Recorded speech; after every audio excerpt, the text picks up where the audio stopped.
და კიდევ ერთი სიახლის შესახებ უნდა გამცნოთ. ბავშვთა და ახალგაზრდობის ეროვნული ცენტრი მუშაობს ერთდროულად ორ კონკურსზე. თუ რა არის ამ კონკურსების მიზანი და როგორია მათში მონაწილეობის გზები, ამის შესახებ ნიად ყაშელაშვილი. მოგესალმებით. ლიტერატურული კონკურსი ჩვენი თავგადასავალი და კონკურსი დამწყები მხატვრობისთვის შექმენი შენი კალენდარი. ბავშვთა და ახალგაზრდობის ეროვნული ცენტრი ორ კონკურსზე ერთდროულად მუშაობს. როგორ უნდა მივიღოთ მონაწილეობა ამ კონკურსებში და რა უცილო პირობებს უნდა აკმაყოფილებდეს კონკურსის მონაწილე? ახლა უფრო დეტალურად ამ თემაზე სალაპარაკოთ შემოგვერთება თეა ყიფშიძე და უფრო კონკრეტულად გაგვაცნობს კონკურსის პირობებს. თეა, გითხარით პირველ რიგში მოდი დავიწყოთ ლიტერატურული კონკურსიდან ჩვენი თავგადასავალი. რა ასაკიდან რა ასაკის ბავშვები იღებენ მონაწილეობას და დეტალები რა გაგვაცნოთ?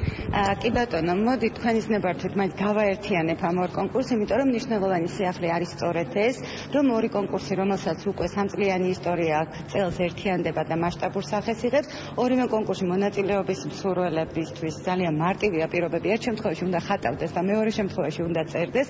ასაკიც განსაზღვრულია 12-დან 18 წლამდე და მარტივად შევიდნენ ბავშვთა და ახალგაზრდობის ეროვნული ცენტრის Facebook გვერდზე, ან ჩვენ გვაქვს საშუალება მაყურებელი ეკრანზე ხედავს მის სამართ, რომელზეც შეუძლია ერთ შემთხვევაში გამოაგზავნოს ნახატები და მეორე შემთხვევაში უკვე პროზაული ნაწარმოებები. შემდეგ უკვე ავირჩევთ ლიტერატურული კონკურსის შემთხვევაში 24, ხოლო სამხატვრო კონკურსის შემთხვევაში 12 და 36 მოზარდს წავიყვანთ ახალციხეში, რაბათის, ასე ვთქვათ, წიაღში შეიქმნება ნაწარმოებები და აიკინძება კალენდარი. ყველაზე მნიშვნელოვანი ამ შემთხვევაში რითია განსხვავებული ეს ორი კონკურსი, ვთქვათ, რომელიც ხორციელდებოდა 3 წლის მანძილზე.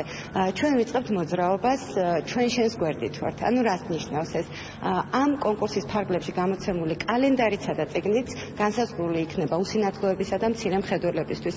ასეთი მასშტაბის რამ საქართველოში ჯერჯერობით არ განხორციელებულა და განსაკუთრებით მიხარია ის, რომ ერთ-ერთმა მონაწილეობის მსურველმა, რომლის განაცხადით შემოგვივიდა, დაგვიწერა, რომ დიდი მადლობა იმისთვის, რომ მე მაქვს შანსი ჩემს თანატოლებს დავეხმარო.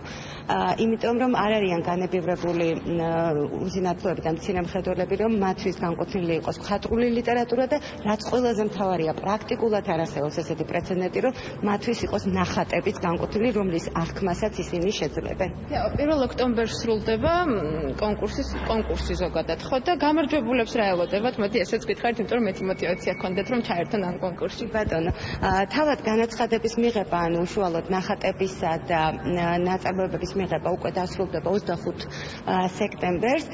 ძალიან მალევე მოვახერხებთ გადარჩევას საუკეთესო და შორის საუკეთესოების და 28 სექტემბერს უკვე წავალთ. პირველში ღია ცის ქვეშ გამოვლინდებიან საუკეთესოები, რომელთა გამოვლენაში ჩვენი კონსულტანტები დაგვეხმარებიან.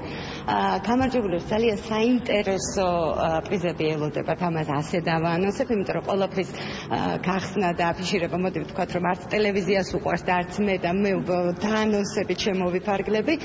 ხელცარიელს ნამდვილად არავის არ გაუშვებ და რაც ყველაზე მთავარია, ეს არის შანსი შევიდნენ ისტორიაში, მით უმეტეს, რომ ბავშვთა და ახალგაზრდობის ეროვნული ცენტრი აპირებს ამ წელსვე გააკეთოს სოციალური ბიბლიოთეკა და ეს წიგნიცა და კალენდარიც უკვე აი ამ სოციალურ ბიბლიოთეკაში დაიდებს ბინას. ძალიან დიდი მადლობა და გემშვიდობებით მაყურებელს კი შევახსენებ, რომ ვინც დაინტერესდით ამ კონკურსებით, უნდა იჩქაროთ, იმიტომ რომ 22 სექტემბრამდე გაქვთ შანსი, რომ გახდეთ ამ კონკურსის მონაწილე.